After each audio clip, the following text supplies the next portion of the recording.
What is going on, YouTube? It's your boy Red Skies here, coming at you guys with another YouTube video. And in today's YouTube video, you have guessed it, we are going over the Battlefield 6 update 1.1.3.0. This is the big patch. This is not the this isn't like any like real big super update, anything that's Winter Offensive. I believe that comes out December 9th. I've not jumped into anything yet. I did see some people say something about some updates. I'm not sure if the snow maps are up. I have not been playing that. I just finished doing a review on the PlayStation Portal. You guys go check that out when you guys get a chance. Let you guys know my thoughts on that. But I've been on that playing some different games, kind of testing it out. So, but I did look at the Battlefield 6 update 1.1.3.0, and it is a lot of stuff. And now when I look at the patch, I just look at it and I'm like, I hope this fixes things. But at the same time, it's like, man, there's so much still work to be done with Battlefield 6. And as much as I love the game, I can't sit there and act like that there's nothing wrong with it when it comes to visuals, when it comes to audio, redsec, reworks, things of that nature. There are also some things in here that I'm not really quite sure what the thought process was. I'll give you a little hint. We'll talk about Breakthrough now with some extra tanks apparently, but we'll dive into that as we further go down the road. And I'll give you my honest opinions about what I feel about the update, what's to come, how do I feel about the state of Battlefield as being, 3 months in since October, November, December, 3 months in pretty much since October 10th, 2025. So let's just dive right in and let's go ahead and talk about what this update is. So this is a patch that is pretty much, it's going to manage to fix everything and remind us why everything needed fixing in the first place. Like, this is one of those huge, but it's also like interesting. Like, it's a huge update and it's very interesting. It's not one of those like, woohoo, we got a big huge update. It's like, okay, interesting that you did that, or interesting that that's a problem, right? So because when you go through these notes, right, you start to notice a certain pattern that Battlefield 6 is constantly rebuilding the same pieces of the house every single patch. I don't think there's anything different really from the last patch, except for that this is a little bit bigger, but still some of the same problems that they're working on trying to fix or improve.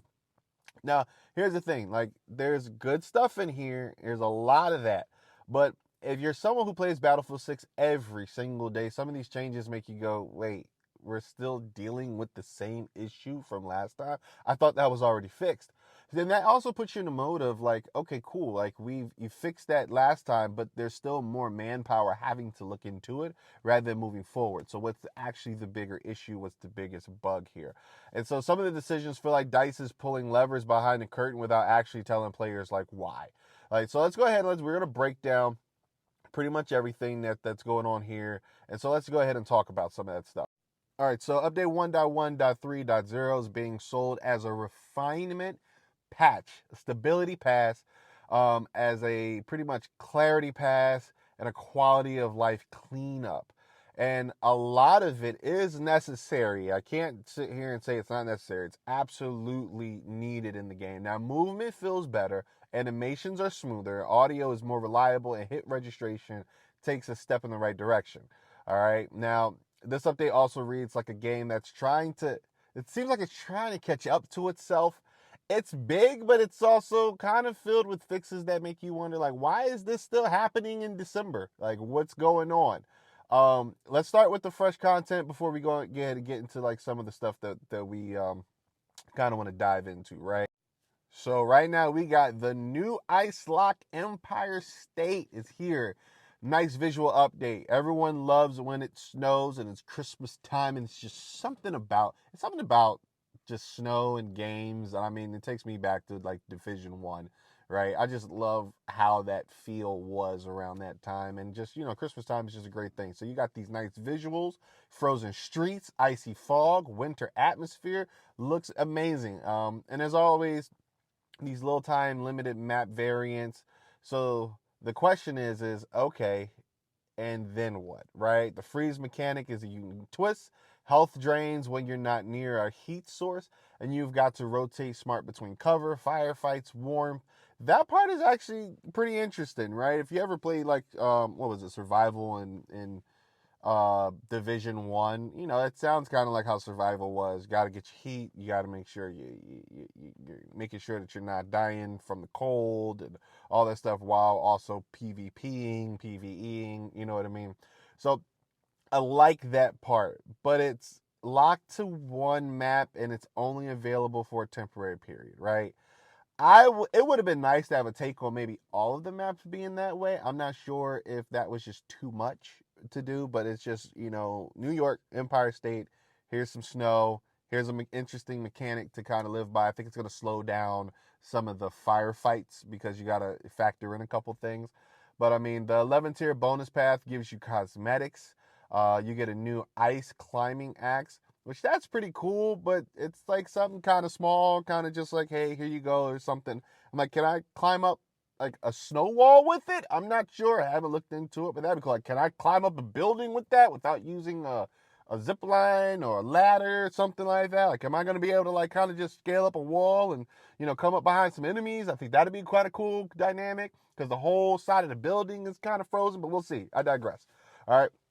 So, like, at the end of this, like the main course for this update is a pile of bugs, right? So we're gonna jump into that really, because that's what the biggest thing is. Like the winter part looks cool. Again, it's one map, it's a trinket. You get your battle axe. We'll see what you can do with it. There's some interesting things that you can have to, worry about now. Slow up the pace. Make sure you buy some heat sources, which is going to be a lot of incendiary grenades going off. So be ready for that. That's going to be interesting to see. So, but let's jump into the meat and potatoes of what this patch is actually bringing. All right, so let's talk about the real bombshell in these notes. More tanks in Breakthrough. That left me scratching my head a little bit. Now, across multiple maps, defender tanks are removed. So the defender side is removed. Attacker tanks added. Capture zones expanded. Attacker flow improved. More IFVs. More armor support. Less defender power. I mean, it's like DICE just decided overnight, like, hey, the attackers are losing way too much, guys. Even though players definitely haven't been screaming about defenders being overpowered. Um, this is one of those things of why is this even happening? Why does Manhattan Bridge now give attackers extra armor in Sector 3, right? Like, why does Merrick Valley suddenly have 2 attacker tanks instead of 1? Why are defenders losing vehicles left and right when one of the biggest complaints since launch has been vehicles feel overwhelming? Okay, that's been a sentiment over each thing is like, hey, these vehicles are too much. And the reason why they're too much is because on the maps, they're not as big. Like you got Firestorm where it makes sense to have your helicopters, your vehicles, and all this stuff. But when you have too many vehicles, it becomes too much. You feel underpowered. And it's not like 2 rockets take out a tank. It's like you got to have 3, 4 rockets, and now the tank is looking at you. So now you got to strategize, and now you got 2 tanks looking at you, and you don't have enough ammo as an engineer to take them out. So it feels overwhelming. So you're going to take away the defender side because the attackers are losing too much. I play Breakthrough all the time, and I feel like Breakthrough was fine. It needed bigger maps to kind of like, what was it, Battlefield 1 or Battlefield 5 when Breakthrough kind of first came out. And it felt big. It was something that you kind of like jumped into, and you had your goal and go through and break through each thing, and it was pretty fun. This one just kind of seems in a little tiny realm, and then we just pushing through. And the 1 tank is enough. The add more tanks is interesting. I might have to say. So it's like we're trying to fix like the imbalance by swinging the pendulum as hard as possible, right? This is one of the biggest systematic changes in the entire patch, and it's barely highlighted. It's just kind of tucked in the notes like it's a routine adjustment. Like, yeah, we were going to go ahead and do that anyway, so here you go. So we'll see how that plays out, but on paper, this looks like a potential overcorrection. The soldier changes in this patch are good. Genuinely, they're pretty good. The fact that we're able to even need half of these fixes is kind of like mind-blowing, but vaulting clipping, We've had this since launch. Hands disappearing while charging a defibrillator. Sure, we definitely needed that. Grenade animations broken when spectating someone. Classic, right? Dragging and reviving bugs where animation cancels wouldn't cancel. Yep, that too. Even walking downstairs needed refinement. It's like every time we fix soldier movement, another part of soldier movement just breaks. Something in the code, I don't know, right? The improvements are welcome. Vaulting feels smoother, prone transitions look cleaner, visibility tweaks help with close range fights. But we're also in a constant loop of animation maintenance. Sometimes these games feel like 90% war and 10% kind of like gymnastics, right? All right, now we got hit registration. This has been the number one complaint for a lot of players, especially in close quarters or when making fast aim adjustments. So this patch is talking about it fixed an issue where hit registration could fail during rapid aim changes. Awesome, right? But then, like right after that, it says we're still investigating additional cases. So is hit reg fixed, improving, or is it still broken? We're kind of like in this limbo here, and it seems like every patch we get closer and closer, but players seem to still have to report these weird delays, these ghost bullets, and inconsistencies when transitioning from vehicle or after mantle animation. So, I mean, listen, it's progress, but we haven't hit the finish line with that just yet. We got footstep changes, which is I guess is great. Like memory prioritization, great. Vehicle audio fixes definitely were needed. Environmental audio not triggering fixed. But here's the thing: why? This is the question. This is definitely the question that we need to ask. Why is audio breaking this often, especially for a Battlefield game? Like, why do we keep having audio issues? Every single patch, there's like a paragraph and actually multiple paragraphs about audio bugs, audio fixes, audio improvements, audio rewrites, and partial solutions. And the biggest red flag: partially fixed an issue where vehicle audio could stop functioning. Keyword: partially. Now, this bug has apparently been in the game since launch. The Battlefield goes mute mid-match, like the war suddenly decided to take a lunch break, right? Like this isn't a tuning issue. This is the audio engine begging for help. All right, next we got throwing knife dispersion is fixed. Recon drone facing the wrong direction is fixed. Mortals finally are going to be behaving correctly at this point. Flashlights not misaligned anymore. Scopes not longer swapping into thermal by accident. So these are all definitely good changes. But again, it's another chapter, and like we're fixing basic stuff that shouldn't break, right? Like weapon balancing is okay. Long range LMG laser beams toned down. Mini scout slowed. Recoil powders adjustment. It's fine, but right now, nothing groundbreaking, nothing to write home about. Obviously, we're going to see what this patch does because we're probably going to need more fixes. Now, outside of tanks, the biggest thing here is how many maps got spawn, capture, and zone layout adjustments, right? The amount of behind the scenes manipulation in this patch is kind of crazy. Like out of bounds areas are expanded, rooftop caps removed, MCOM placement moved, battle pickup spawns rewritten, matchmaking adjusted to avoid loading into dying rounds. Now, these changes can have huge ripple effects, but they're delivered with almost no developer commentary, right? So again, it's important fixes, but surprising that so much fundamental layout stuff needed work months after launch. All right, next we got kill cards, mini map icons, deploy, camera rotation, helicopter HUD disappearing, attachment sorting, big map zoning to a black screen, incorrect hints, incorrect coloring, incorrect icons, incorrect text, incorrect audio cues. It's almost like the UI has like a life of its own, right? Like it just never stops causing any issues. I think UI is in every single patch, right? And once again, the fixes are good, but the sheer quantity again it's kind of concerning a little bit, not gonna lie.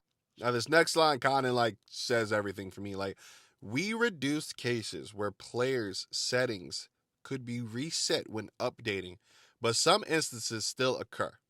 So let's imagine this: we got this modern AAA shooter that apparently resets your controls, field of view, FOV, right, aim, response curve, and sensitivity at random patches. This is like something that this should have been locked down like months ago, or should have been within the first couple of patches, right? So at least, right, they're acknowledging it, but the issue needs to die like immediately. Okay, I shouldn't have to worry about every single time something updates, I'm losing my settings, because sometimes you just forget what your settings are. So it's almost like, are you like the type of people like I am? Like, before I do anything, I take a pictures of settings just because I need to know what the settings are. So just in case I mess something up, I know how to go back. That's me. So you guys made it 10 times harder. So now every time I adjust something, I need to go ahead and take a picture to make sure. So hopefully that fixes it, but we'll see. Now, look, I know you guys are probably like, "Oh my God, he's a hater of Battlefield." No, actually, I absolutely love Battlefield, and here's the thing: these fixes are necessary. I cannot sit and say that the fixes are not necessary. Is Battlefield 6 a great game? I'm going to give you guys my review of that later on, probably next week, as I play a little bit more. I have to finish the story. That's the reason why I haven't put a review up, because I want to give you a full review of what I think, right? So, like, I'm not going to downplay like the work. This is a massive update. 1.1.3.0 is massive, and it's very much important, right? And the game is smoother, right? The game is more stable. The game is improving. But this update, it also just shows us, or sends a message that Battlefield 6 is still fixing foundational problems, right? Like, it's there, right? Audio is still fragile. Hit registration is still evolving. Breakthrough balance is swinging wildly. Animations keep needing correction. Settings aren't fully safe. Vehicles keep breaking something every patch. Like, this update is absolutely a step forward, don't get me wrong, but it also shows that Battlefield 6 isn't fully settled just yet. It hasn't come into its own just yet. They still have some things. And players know that and feel that every time they play. Now the good news is every patch it does get us closer. Right? It does get us closer to hopefully finishing it. And here's the thing about patching. Patching never is complete. I work in IT, right? There's always going to be a patch. The patch is going to break something on that end, and it's just gonna happen, right? But if but it's just one of those things where you're just not at the end game just yet when it comes to some of these things, right?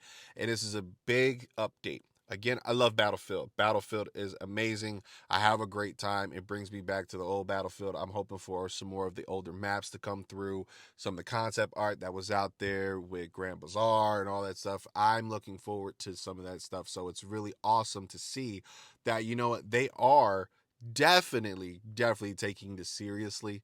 But it does need to be called out, and I can't just sit here and sugarcoat it at the whole time, right? Because that would just not be fair criticism, right? Nothing can improve if you don't acknowledge it, right?